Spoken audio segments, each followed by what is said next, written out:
మన విష్ణువర్ధన్ రెడ్డి అన్న గారికి, పెద్దలు చాన్పాష్ అన్న గారికి, బావరన్న గారికి, వివిధ గ్రామాల నుంచి వచ్చిన అధ్యక్షులకు, సర్పంచ్లకు, వార్డు మెంబర్లకు, మీడియా మిత్రులు అందరికీ కూడా మా యొక్క నమస్కారం. మీరు గత 3 రోజుల నుంచి చూస్తుంటే ఈ యొక్క నియోజకవర్గంలో పట్నం నరేందర్ రెడ్డి గారి ఆశీస్సులతో బ్రహ్మాండంగా ఈరోజు పార్టీ పుంజుకున్నది ఇక్కడ కొడంగల్ నియోజకవర్గంలో. దాన్ని జీర్ణించుకోలేక కొంతమంది నాయకులు, మద్దూరుకు సంబంధించిన నాయకులు, కొంతమంది కోసికి సంబంధించిన నాయకులు ఈరోజు కాంగ్రెస్ నాయకులతో దావతులు చేసుకుంటూ రోజు వాళ్ళతో కుమ్మక్క అయిన విషయం మా నాయకుడికి నరేందర్ రెడ్డి గారికి తెలిస్తే, నువ్వు ఇలా చేయడం, మీరు ఇలా చేయడం తప్పు, మనం ఒక పార్టీకి బాధ్యత వహిస్తున్నాం, మీరే ఇలా చేస్తే ఎట్లా అని చెప్పి మందలించడంతో వాళ్ళు ఆగ్రహానికి లోనై ఈరోజు ఈ విధంగా మా నరేందర్ రెడ్డి గారిపై ఆరోపణలు చేస్తున్నారు. తప్ప ఇలా ఎలాంటి సెగలు లేవు, ఎలాంటి అసమ్మతి అనేది లేదు. కేవలం రేవంత్ రెడ్డి అన్న తిరుపతి రెడ్డి గారితో కుమ్మకై ఈరోజు కావాల్సుకొని మా పట్నం నరేందర్ రెడ్డి గారిపై ఆరోపణలు చేస్తున్నారు. ఎందుకు ఆరోపణలు చేస్తున్నారంటే, ఈ నియోజకవర్గంలో మళ్ళా తిరిగి రాబోయే ఎన్నికల్లో నరేందర్ రెడ్డి గారు మళ్ళా ఎమ్మెల్యేగా కావడం సత్యము. ఎందుకంటే రేవంత్ రెడ్డి గారి దగ్గర ఖచ్చితమైన రిపోర్ట్, ఇంటెలిజెంట్ రిపోర్ట్ ఉంది. ఇది 100% నిజం చెప్తున్నా. ఆ రిపోర్ట్ ఆధారంగానే ఏ రకంగానన్నా ఈరోజు ఎట్టి పరిస్థితుల్లో ఈయనకి ఏదో డ్యామేజ్ చేయాలి పార్టీ అనే ఉద్దేశంతో నాయకులను అయోమయం పెట్టి ఆలోచనలో ఈ యొక్క దుర్బుద్ధితో కొంతమంది మా పార్టీలో ఉన్న నాయకులను తీసుకొని ఈరోజు వాళ్ళతో కోవట్టుగా కొంతమంది కోవట్టులను పెట్టుకొని ఈరోజు వాళ్ళ ట్రాప్ లో మా వాళ్ళు పడుతున్నారు. కాబట్టి ఆ ట్రాప్ లో పడొద్దని చెప్పి మనం విజ్ఞప్తి చేస్తున్నాం.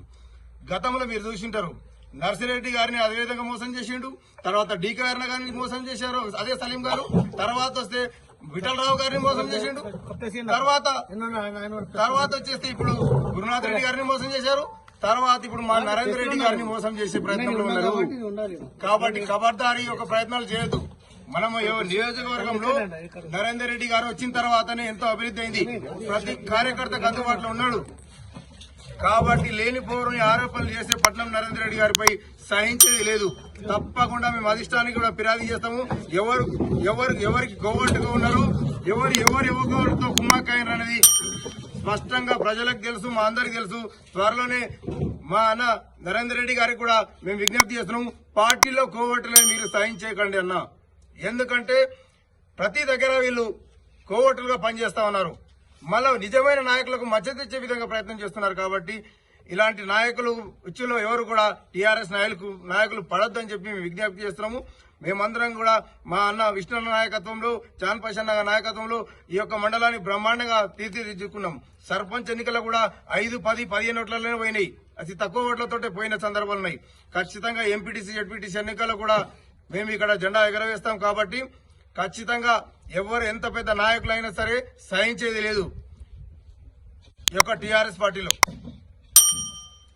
ఎవరేమైనా మా నరేందర్ రెడ్డి గారిపై ఆరోపణలు చేస్తే, ఈ రోజు నరేందర్ రెడ్డి గారు ఉంటే రేపు ఎలక్షన్లో ఓడిపోతామనే భయంతో ఈయన మీద ఆయన తొలగించాలి చేయాలని ఈ యొక్క కోవటలను పెట్టుకుని నాటకాలు ఆడుతున్నారు.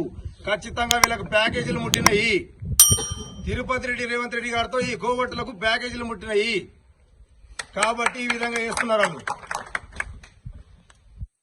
ఇకనైనా మేము విజ్ఞప్తి చేస్తున్నాము, ఈ యొక్క నాయకులు అందరం కలిసికట్టుగా పనిచేద్దాము, పార్టీని డెవలప్ చేసుకుందాము.